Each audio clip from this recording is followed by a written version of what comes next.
Welcome back, you legends. I'm Dr. Cal and let's get right into this video. The stock market did amazingly well and surprised a lot of participants last Friday, considering all the obstacles that the market had in front of it. From record high inflation numbers, CPI, PPI, rising jobless claims, and a weakening consumer, the market still pulled it off thanks to this figure right here, retail sales, even though this was a really small surprise to the upside, and the consumer sentiment also surprised slightly to the upside. It led to a really massive short squeeze that saw the entire market go green. Just look at this sea of green. Everything was up, from financials, healthcare, energy, tech, all down the list, everything was green. Defensive sectors like consumer defensive and utilities saw the smallest gains, while the more risk-on sectors like technology, communication services, and cyclicals did really well. But perhaps the biggest surprise were financials. After JP Morgan, Wells Fargo, and Morgan Stanley reported less than stellar numbers, missing on both the top and bottom line. In fact, we did see JP Morgan decline and gap down after reporting those miserable earnings and losing 3.5 percentage points on the day. Then on Friday, we saw the complete opposite. Not only did JP Morgan recover all of those losses, but we ended up closing even above the day prior to the earnings, in what clearly looks like a massive short squeeze. The broader S&P 500 Financials Index squeezed all of those shorts that got in right after those earnings came out and had a really nice pop to the upside.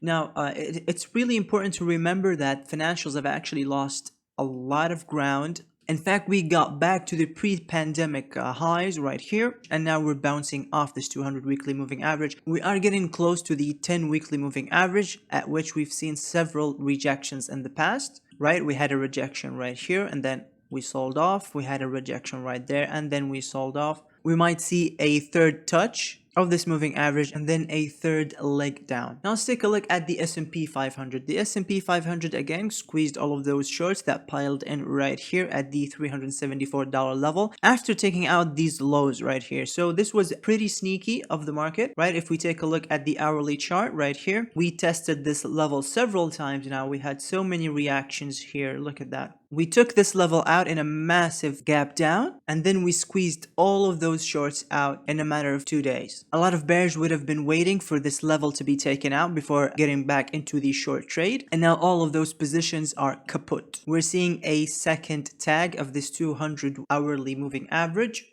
And in fact, we're getting really close to this descending resistance line that we've tagged at least 3 times in the past, and then we got a significant sell-off. So we might see another tag right here this week, and then a sell-off. These lines in purple are the expected weekly moves for the S&P 500 based on the options expiring this upcoming Friday. These levels actually make a lot of sense if you take a look at them. The bottom weekly expected move is sitting at $374, a level we've seen act as support for the past several weeks. And the upper weekly expected move is sitting right at the lower edge of this huge gap. So again, we could see another attempt to close this gap, or at least touch the gap, before the selling continues.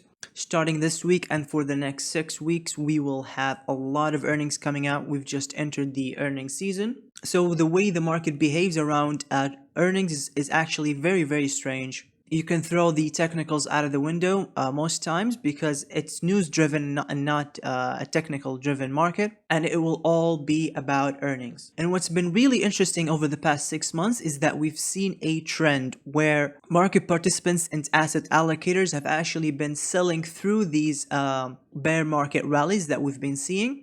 Right, we had a huge rally here towards the end of March, beginning of April, right over here, right? So you would expect that during a huge rally like this, asset allocators would be buying, not selling. But we've actually been seeing the opposite. We've been seeing net selling of the stock market on any strength and some buying during weaknesses. And again, as the market has been moving up in the past little while, we've been seeing asset allocators actually selling into the strength. And there are actually a lot of similarities between where we're sitting now and where we were back here towards the end of March and beginning of April. It was earnings season, just like now. The market has been showing some strength, right? Just like what we're seeing now. We've had a few rallies now, and the momentum was positive, just like what we are seeing right now. So it did look like that the market was optimistic going into earnings, and it looks like we are in a similar spot right now. Jumping into the triple Qs, the Nasdaq the Nasdaq has actually been outperforming the S&P 500 largely thanks to declines in the energy sector and because of strength in Apple specifically, which has a huge weighting in the Nasdaq. Again, we're getting really close to this resistance level right here that we've seen several attempts to break now. We haven't yet managed to fill this gap.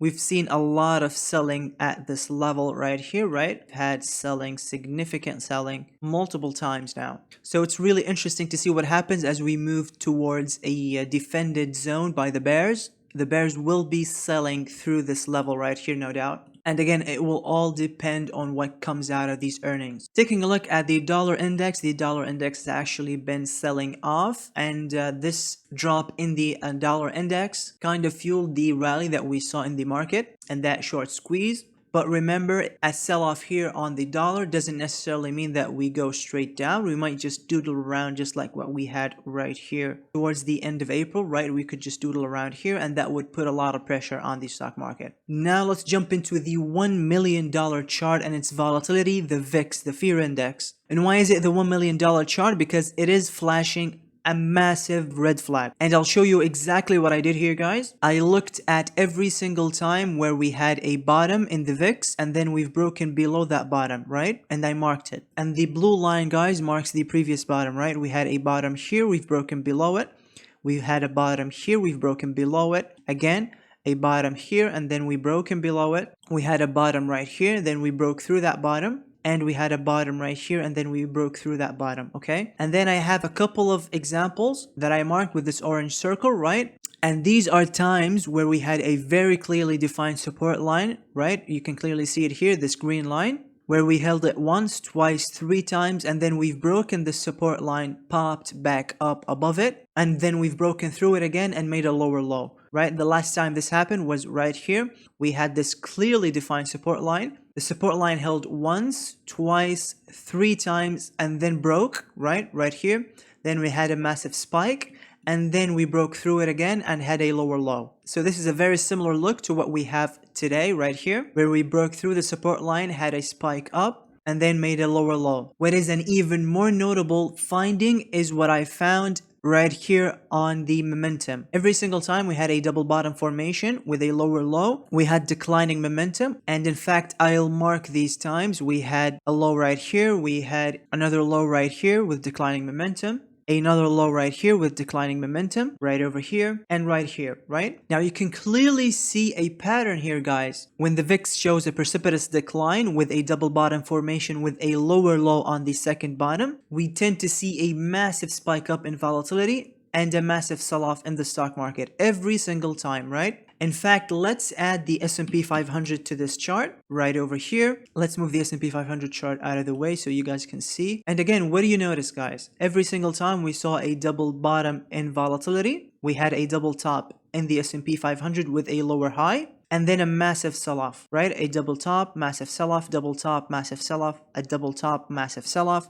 Again, a double top with a lower high, massive sell-off. We have a triple top here with a lower high, and I'm suspecting a massive sell-off is coming on the way, right? Because it happened every single time in the past. So to date, this signal has been 100% accurate in predicting crashes. And that's why this is the $1 million chart. I have another critical chart that I want to show you guys. This you have to see to believe, right? This is the HYG, the high yield bonds. These are the riskier bonds, the so-called junk bonds, right? These tend to move with the S&P 500. In fact, let's add the S&P 500 right now to the chart so you guys can see. And just look at how this correlation is so strong. It moves exactly with the S&P 500, right? We can lay both charts on top of each other and they clearly move in tandem. Now let's take the S&P 500 out of this chart so I can show you what I've discovered in this chart. And let me just mark where we are on the chart right here in the business cycle, right? The earnings cycle. Today we are here at the beginning of the earnings season. And this is where the earnings season for Q1 started. And I found that the market moved in a very specific 5-phase fashion, right? In the first phase, we had a bit of a bounce. In the second phase, we had a massive sell-off. In the third phase, we had another bounce. In the fourth phase, we had a bit of a choppy period where price ended roughly where it started, right? We started here and then we ended here. Basically, moved sideways, chopped sideways. The fifth and last period is where we had this last bounce. that moved us really close to the 50 period moving average on the daily chart. And then we had this massive prolonged sell-off. If we look at the structure today, it looks really similar, right? We had a rally in the first phase, a massive sell-off in the second phase, a bit of a bounce in the third phase. Then we moved sideways in a choppy period where we ended roughly where we started. And now we're sitting in the fifth phase where we are approaching this 50 period moving average, setting us up really for another massive leg down in the market. So why then did I leave this open gap? I left this open gap because I want to keep an open mind for the possibility of a continuation of this upswing right here, and even possibly a phase of consolidation before we see that sell-off. The earnings season is very unpredictable, so I am keeping this as a buffer, as a margin of error. Now, if we take a look at the momentum side of this equation, right, we were in a declining phase, then we had a recovery, and that showed up in this momentum where we bottomed right here. We had a phase of recovery, and then we had that sell-off, right? Same thing here really, where we have this thrust upwards in momentum, then we have this decline in momentum, and then we are moving up again. So again, really similar to what we had here, right? 1, 2, 3, 4, 1, 2, 3, and we are now waiting for that fourth period of decline to start.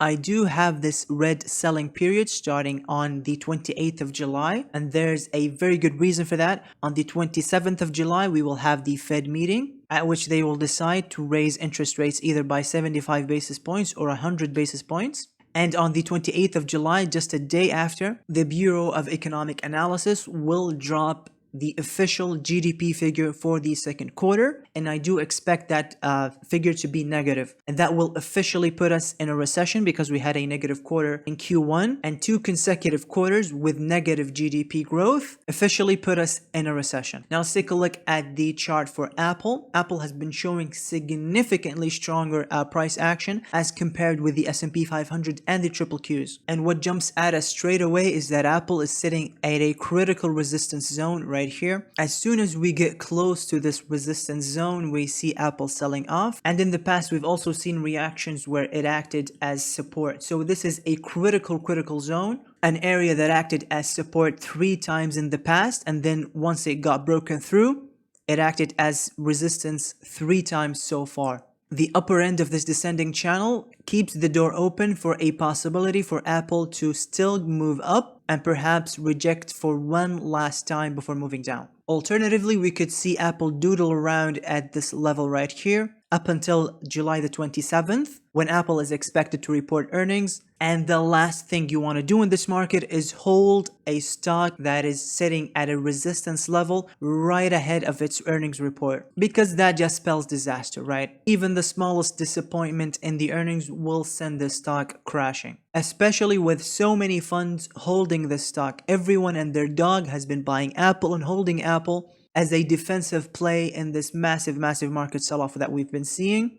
Apple has held up the best out of any technology company. And when you have a crowded trade where everybody's been holding it and now we're running into resistance and we have earnings, it's just the perfect trifecta for a massive sell-off. And I'm putting my money where my mouth is because I did open a short position right here. I bought puts on Apple that expire in the middle of September right here on the 16th. Now, to add fuel to the fire, I want to show you this chart, guys. This is the PE ratio for Apple, and it shows Apple's historical valuation going back to 2009. And we have never been trading this high on Apple in terms of valuations. We're sitting at 24.42, whereas on average, Apple has been trading around 13 or 14, and that's excluding recessions and market sell-offs. As we get an earnings crunch and earnings declining, we can easily see Apple drop even lower than that. And if we just go for a conservative figure, and let's just say 16, that would be a 33% decline in Apple from the current levels. That would basically take us from $150 on Apple to $100.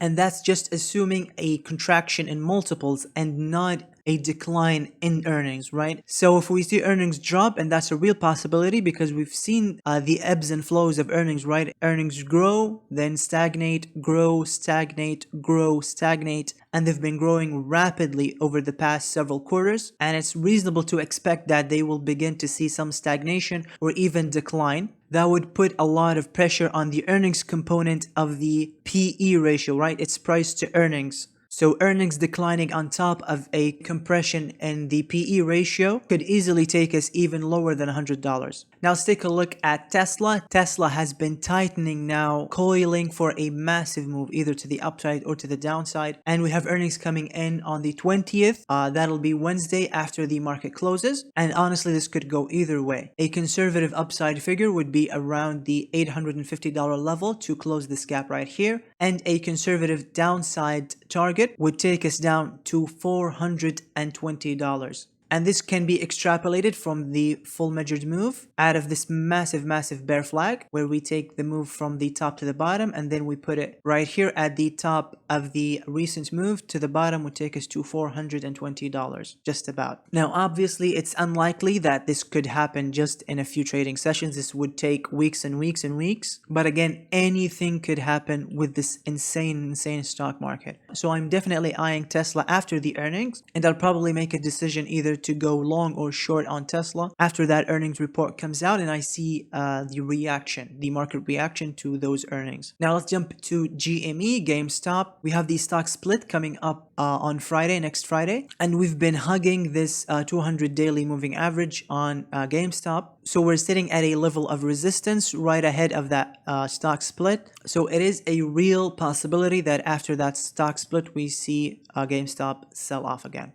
On AMC, really a similar look here. We had a couple of rejection candles, and then we had this shooting star candle on Friday. It actually tells us that AMC wanted to go down, and it did go down, but as the entire market saw that really sizable short squeeze and ticked up higher and higher, AMC eventually moved up with the stock market. Unfortunately, options on AMC are very expensive, and it makes it completely impractical to trade options on AMC, unfortunately. But from a technical point of view, we could go either way. We could go back and test this 200 daily moving average, or possibly we could see another rejection candle that looks like this, and then we continue to move down. Now let's jump into the max pain for this week. The max pain level for this week is sitting at $383, about $3 below last week's max pain level. If you remember, guys, we showed the max pain level last week at $386, and we closed right on the money at $385. So if the market decides to do that again, we will close at $383. And again, this will depend entirely on the earnings coming out this week, and we have a bunch of earnings coming out. Monday, we have IBM, Bank of America, and Charles Schwab, Goldman Sachs. So a bunch of banks and more value-oriented companies reporting on Friday. Then we have Netflix, Johnson & Johnson, Halliburton reporting on Tuesday. I expect Johnson & Johnson to do well after that stellar report from United Health. So I do suspect that healthcare will do well. I'm not sure what's going to happen with Netflix. Halliburton will probably do really well considering that oil prices are still sitting at $100. Wednesday, we have Tesla reporting, and we have United Airlines. And on the semiconductor side of things, we have ASML reporting. And after that really strong report from TSMC, I do expect ASML to do well. Thursday, we have Snap reporting, American Airlines, and Dow Chemicals. We also have Nucor, I believe the largest steel producer in the US. I suspect that Nucor and Dow will not fare that well considering the significant declines that we've seen in commodity prices. American Airlines and United Airlines will probably also suffer due to rising expenses and rising fuel costs. Snap will also likely suffer due to a decline in ad sales, but this stock has been beaten up so bad that it could bounce, honestly, even on bad news. And then on Friday, we have Cleveland Cliffs, again, another massive steel producer. We have Schlumberger on the energy side of the market. But most importantly, we have American Express, and American Express will probably tell us two things. One, consumer debt is rising, delinquency is also probably rising, and some weakness in the consumer as well. So really a lot of earnings coming out this week. Next week, on the other hand, we have even bigger earnings coming out. We have Microsoft, Coca-Cola, Alphabet, Ford, Facebook, Apple, Amazon. So many big names reporting the week after. In terms of economic reports this week, we don't have much coming in actually. The only important number that's probably coming out this week is the initial jobless claims and continuing jobless claims, which will give us an insight into how close we are getting to a recession in the jobs market. We did see some softening the last couple of weeks in jobs,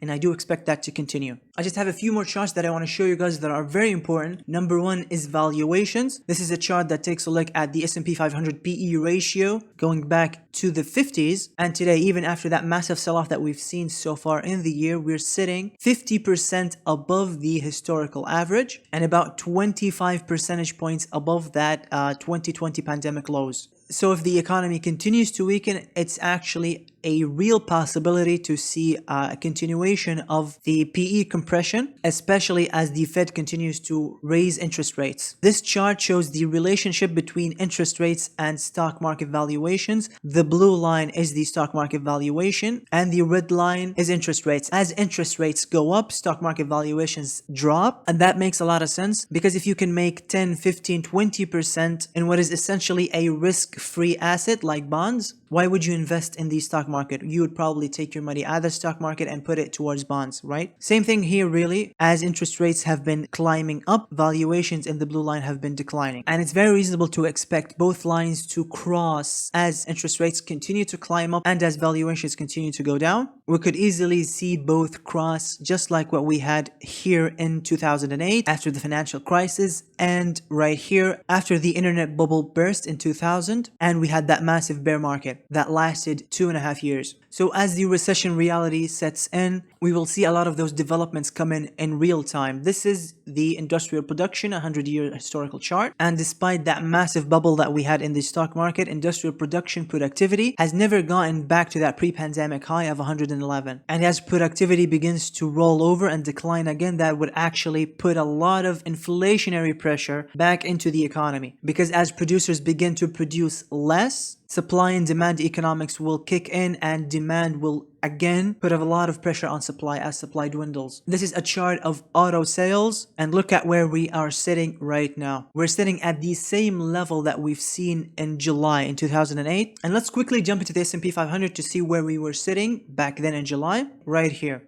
Just 4 months later, the market dropped by 36%. I am definitely not predicting that the market will drop by 36% in the next 4 months.